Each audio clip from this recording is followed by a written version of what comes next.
અરવલ્લીના મેઘરજ ગ્રામ પંચાયત કચેરી સામે ધરણા. વિદ્યાર્થી અને વિમુક્ત જાતિના પરિવારોએ મફત પ્લોટ માટે ધરણા કર્યા. કલેક્ટર ડીડીઓના આદેશ છતાં પ્લોટ ન આપતા વિરોધ કરવામાં આવ્યો. મહિલાઓ અને બાળકો સાથે પરિવારજનોનો વિરોધ. પ્લોટ ન મળે ત્યાં સુધી ધરણા ચાલુ રાખવાની ચીમકી ઉચ્ચારી છે.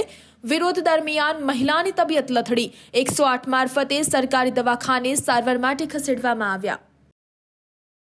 આજે મેઘરજ ગ્રામ પંચાયત આગળ જે નટ જાતિના લોકો છે અને ડીડીઓ સાહેબ, કલેક્ટર સાહેબ, ટીડીઓ સાહેબે આદેશ કરવા છતાં જે ગ્રામ પંચાયતની આડોડાઈ છે, ગ્રામ પંચાયતની બોડીની જે આડોડાઈ છે અને તેના કારણે નટ જાતિના જેટલા 50 વર્ષોથી મકાન હતા એ મકાન તેમને વૈકલ્પિક વ્યવસ્થા આપ્યા સિવાય તોડી પાડવામાં આવ્યા.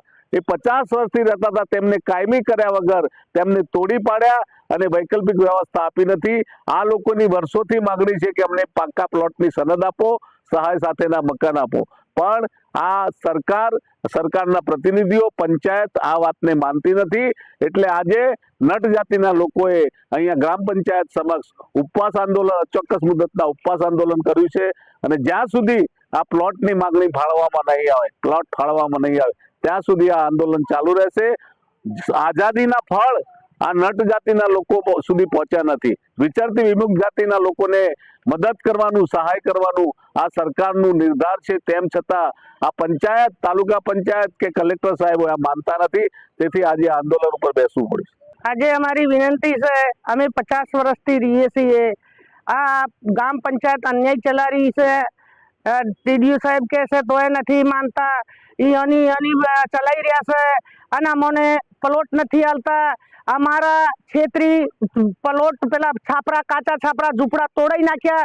તોડાઈ અને પછી બીજોને પ્લોટ માપી આલ્યા છે. લોકમાંથી, ગામ મેઘરજમાંથી, અંદરથી, સિટીમાંથી માણસ બોલાઈ અને પ્લોટ માપી આલ્યા છીએ. અને અમે ગરીબ લોક માગીને ખાઈએ છીએ.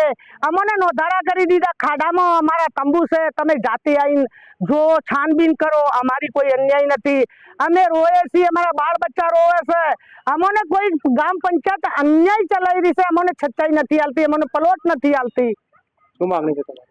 અમારે પ્લોટ લેવાના છે. અમારે કાંઈ જ નથી લેવાના. અમને પાકા પ્લોટ આલો, અમને સનદ આલો. અમને છેતરપિંડી કરી છે.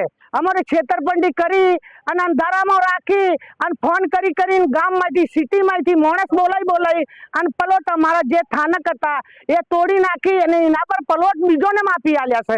અને અમે અત્યારે રંજડાઈએ છીએ, અત્યારે રોએ છીએ. અમારા બાળ બચ્ચા રોવે છે.